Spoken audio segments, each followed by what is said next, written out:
ఢిల్లీ వేదికగా రేపు all party meeting జరగబోతోంది. పార్లమెంట్ బడ్జెట్ సమావేశాల సందర్భంగా కేంద్ర ప్రభుత్వం అఖిలపక్ష భేటీ నిర్వహించబోతోంది.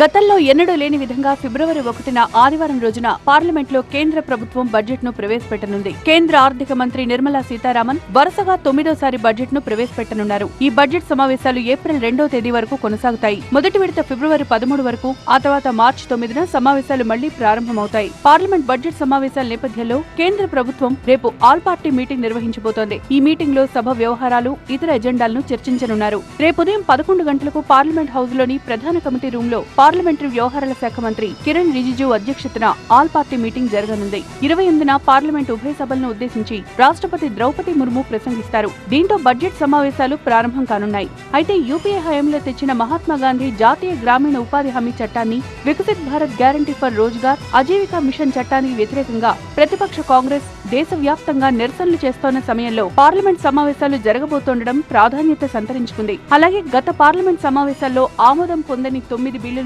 ఈ సమావేశాల్లో ఆమోదం పొందే అవకాశం ఉంది.